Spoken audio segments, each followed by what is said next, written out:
Hey everyone. Um, Not sure what I'm exactly going to call this video because it's kind of going to be all over the place. Got a bunch of stuff, bunch of different stuff I want to talk about. I've meant to put videos up about various stuff, and I've been rather lazy about that. Really sorry to anybody that was expecting a lot more of me, which I hope you guys are starting to do. Wasn't originally going to do a King of the Ring or Slammys video because I figured they were going to be lame, and for the most part they were. Going to talk about John Cena, going to talk about knockouts in TNA, and I'm going to tell you what I think of TLC, and that's going to be a downer. Warning right now. King of the Ring. We lost a good pay-per-view with King of the Ring. I don't know why they stopped doing it. It was cool, it was unique. It held the same sort of unique properties as the Royal Rumble, as a once-a-year thing, and, you know, it launched some people, and, you know, Austin 316 springs to mind, the Hearts, etc., etc., etc. This year, I cared and I didn't, because I figured either they were going to hand it to somebody predictable, or they were going to give somebody a boost. And I was stupid and got my hopes up when the final match was Sheamus versus Morrison. Sheamus doesn't need a boost like this. Sheamus has already been the world champion. So King of the Ring is like taking a step back. Morrison, we all know, needs the push, or doesn't need the push. He needs the recognition of that kind of push, and didn't get it. And you know, they're gonna. Everybody's saying that giving Sheamus King of the Ring is so that the King of the Ring and the King of Kings can fight at WrestleMania. That'll be a good enough match on its own. Sheamus will get owned, I hope, but it'll be a good enough match without adding that lame little play on words gimmick to it. And for that reason alone, they kept it away from guys like Morrison, guys like Truth, guys like Kofi Kingston, who has gone unrecognized by everybody, including me. I mean, I like the guy, but I should be giving him more credit than I do in these videos. Yeah, so hopefully they do something with Sheamus other than what they're already doing with him with the stupid cape and the weird little crown thing. The only thing good that comes out of this is the Morrison and Sheamus rivalry is pretty damn good. They work well together. I'm torn about saying that because Sheamus, as you know, if you've been watching my videos before, I do not like. I do not give a crap about him as a person. It's like Kane. It's like Matt Morgan. It's like all these guys that have been pushed into the main event that I don't care about. That it's like, please go away, so that some of these guys that I know need a push can go. The only saving grace for me on that level is the fact that they finally gave The Miz the world title, which I love. Anybody else, suck it. The Slammys. Here's something else that could have its own show, not just a little token thing on Raw. How do you feel about this? There's been 2 3-hour Raws in 3 weeks. So if either one of them was supposed to be special on their own, they weren't, because it just sort of melts together. The Slammys, I would love it if they were legit recognized awards for actual contributions to the WWE, up-and-coming stars, such and so forth. But Cena is the superstar of the year again, so there goes any legitimacy in that. The awards just keep getting stupider. The oh my god moment of the year, the Despicable Me moment of the year that went to CM Punk for singing Happy Birthday to Rey Mysterio's daughter. The quote of the year went to Michael Cole.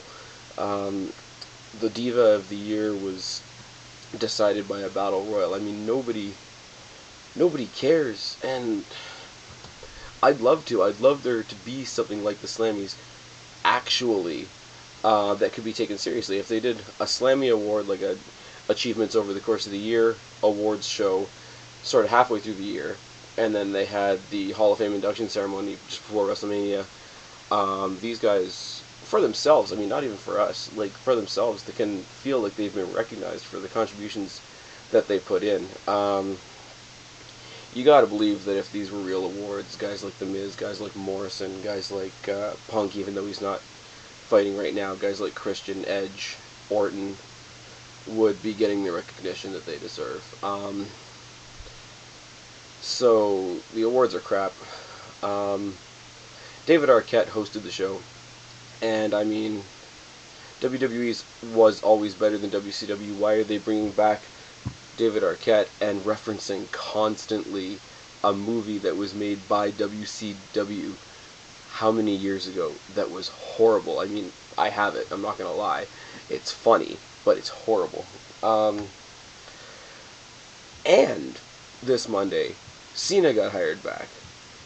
So the entire Cena losing to Barrett, Cena having to work for the Nexus, Cena getting fired for not doing what Barrett told him to, Cena coming to the arena even though he was fired and beating the crap out of everybody, and all that, like, what, 2-3 months of storyline went to shit. Like, why did they do this? The whole Nexus storyline is falling apart. I don't care anymore. I mean, I didn't really care to begin with because there's only like 2-3 guys out of the Nexus that I want to actually see stay. Justin Gabriel and Husky Harris. Maybe not Michael Tarver, hell no. Maybe David Otunga because he's amusing. I won't even say entertaining, he's amusing. Justin Gabriel is cool to watch. I think he could be cool on his own if he broke away from the group. Husky Harris is he's a little different. I'd like to see if they give him a push. I doubt they will, because that would make sense. But the whole Cena storyline isn't worth a damn now. The whole Nexus storyline isn't worth a damn now. I don't see them as a force in the WWE anymore. And the Nexus storyline has become more about Otunga and Barrett than it has about Cena. So what was the point of firing him? I don't know. I don't care about Cena anymore. I wish he had gone away for a while. I wish he had done a heel turn. I wish he had done something that wasn't predictable. Anything. Now, TNA. I'm going to give TNA a shot in the arm. A really big one. Who remembers the last time on a weekly wrestling show that the divas, or the knockouts, or the vixens, or the female wrestlers, or whatever you want to call them, had the main event on a weekly show? I'll tell you when the last time was. It was a shitload of a long time ago, and it was Lita versus Trish Stratus. One of them actually deserved it. The other one was blonde. Now, Impact, in TNA, you've got the Tara and Mickie James rivalry, and they put them in a steel cage. It was awesome. All I'm saying, Lou Thesz press from the top of the cage to win the match that looked extremely dirty was awesome. I think it's amazing that TNA has put these two together. I think it's amazing that they're raising the bar of the women's division in TNA, and I think it's amazing that they gave them the credit of being the main event on Impact. WWE isn't doing too badly by putting all their focus on Beth Phoenix and Natalya. Basically the only talented wrestlers that are on there on a regular basis, but they could really take a leaf out of TNA's book, and I think they have by putting Natalya and Beth Phoenix in a tables match with Lay Cool at TLC, but I'll get to that in a second. Yeah, I was going to say something else about that. Think I can think about it right now? Absolutely not. It is 5 minutes to midnight here. I don't know what time it is where you are. I don't know what time it's going to be when you see this video, so if anybody's wondering, it is 5 to midnight here while I'm doing this. Now, I'm going to talk about TNA. Or, sorry, not TNA, TLC. This isn't going to be a preview vid for TLC. I'm just going to make some general observations about TLC. TLC is going to be a dud, I think. And I said before, I'm not going to rate pay-per-views, just like I try not to rate matches. But TLC is going to be a dud, and I will tell you why. What was the last pay-per-view we saw? Final Resolution. That was full of gimmick matches. Everybody was tired of all the gimmick matches by the end of the night.